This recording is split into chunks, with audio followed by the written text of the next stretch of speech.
رجعت ليكم بأحداث عرض رو، ترى ايه اللي حصل في العرض والعرض كان ماشي ازاي واهم النتائج.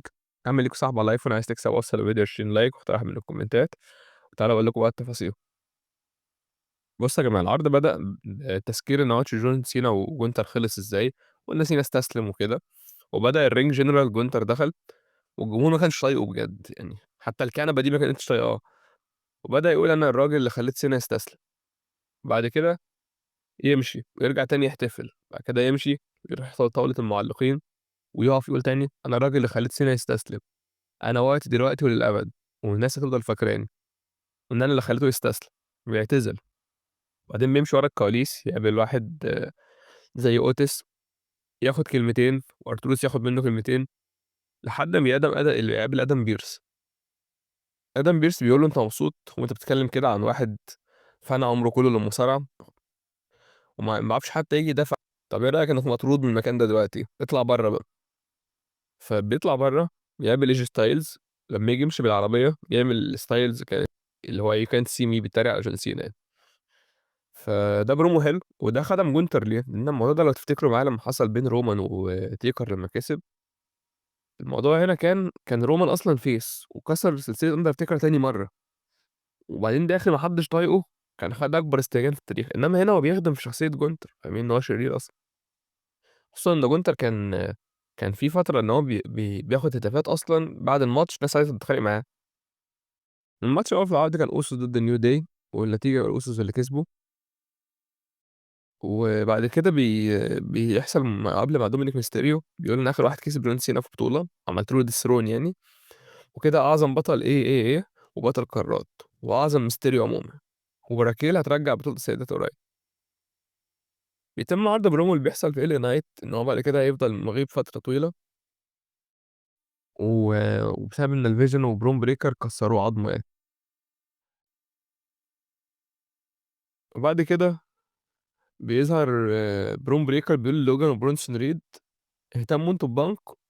فبول هيمن بيقول له: أنت اهدى كده وما تركّزش غير في البطولة اللي جاية بعد 21 يوم، إن بانك هيلاعب برون على البطولة ولازم تكسبه وكده. ولوجان بول قال له: ما تقلقش من موضوع بانك وكله هيبقى تمام.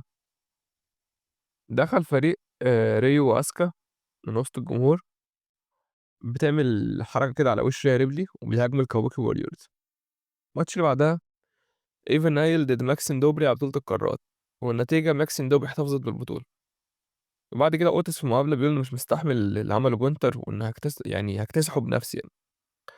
بعد كده برومو سي ام بانك بيدخل بانك بيقول لك: انا كنت يعني غصب عني ما كنتش موجود في اخر اسبوعين عشان الناس حذرتني ان انا اشارك، لان انا ما كنتش جاهز.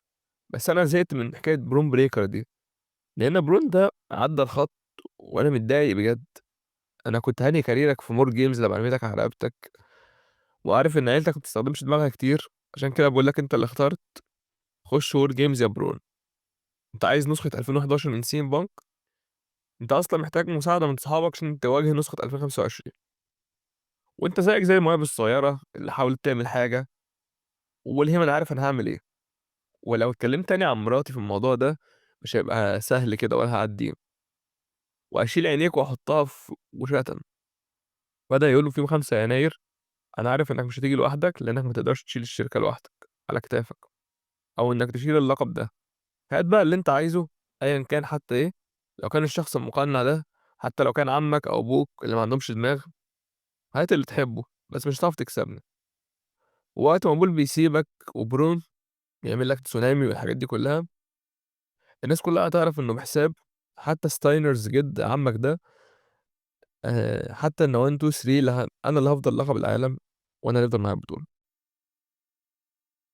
وبعد كده بيظهر Judgment Day وDominic بيقولوا إن هو فين بالور هيختفي فترة مع JD ماكدونا، وراكيل بتقول أنا هاكسب البطولة. كده راكيل بتلعب ضد ستيفاني باكير على ماتش بطولة العالم، وفي الآخر الماتش خلص إن نيكي بيلا اتدخّلت. طبعًا ده سيناريو سيء جدًا، يعني نيكي بيلا كفاية اعتزلي. يعني ممكن كانت بتقول لك أنا عايزة آخُد دور في إدارة WWE ككتابة، بس بجد طالعة تقول لك أنا مش عارف إن أساطير المصارعة حاجة زي كده. لأ بجد أنتِ مش كده خالص، وأنتِ داخلة تخرّبي عداوة. يعني راكيل كانت تستاهل دفعة زي دي، وستيفاني باكير تستاهل إنها تكسبها، فما أعرفش وجودها ليه طالع كده على طول.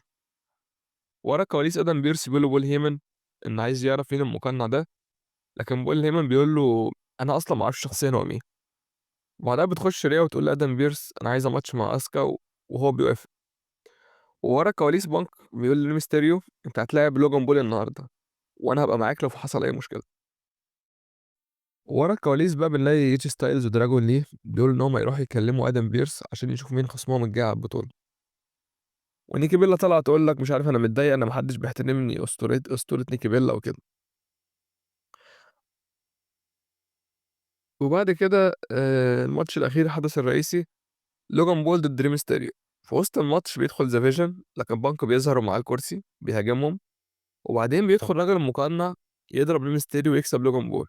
طيب لحد هنا تمام، الفكرة إن المقنع على قناعة أصلًا ويكون أوستن سيري، ووسط ما الناس مركزة مع أوستن وكده ومندهشة طبعًا، برون بريكر بيدّي CM Punk spear بيقول له: "لو جبت سيرة عيلتي سواء عمي والحاجات دي مش هاخلّيكم تقفوا على رجليّا." وينتهي العرض وبرون رافع الحزام. موضوع بانك وبرون ده حلو أوي في حتّة إيه، إن هُم بيجيبوا سيرة العيلة والحاجات الشخصية دي، العادات دي بتبقى حلوة. وغير كده إن المقنع أوستن سيري دي فكرة حلوة جدًا، يعني أوستن سيري خلاص وحالق كمان شعره واخد style جديد كده، أوستن سيري جسمه حلو وصغير في السِن ومحتاج مدير أعمال يعرف يتكلم على المايك بس، فده شيء جامد جدًا، أنا مبسوط أوي بالنتيجة دي. لو قولوا لي رأيكم إيه رأيكم في الحكاية دي؟ المقنع مش عارف ده هيبقى فكرة صح والّا لأ؟ واحد كتب لي comment إن أنا ممكن أكون باتهته شوية وأنا باقرا ولازم في script لأ وأحط موسيقى، لأ هو كان مينا مختار أظن، هو الscript على فكرة موجود تمام، و وحكاية التهتهة دي أنا ممكن أراعيتها شوية في الفيديو ده، وبرضه أنت قُل لي يعني، إن أنا بقيت باقرا على مهلي أهو، وموضوع الموسيقى ده استنى عليّا بس أسبوع أقدّم القانون للربح وأحط لك موسيقى، كل فيديو ياخد حقه حتى في الmontage وكل حاجة، إنما دلوقتي إحنا محكومين إن نعمل كمية كبيرة عشان نتشاف ونحقق ساعات أكتر. أشوفكم في حلقة جديدة من عندي، هانزّل لكم فيديو سماك داون المسرّب ممكن بعد ده على طول، العرض خلاص اتصوّر، ومع السلامة.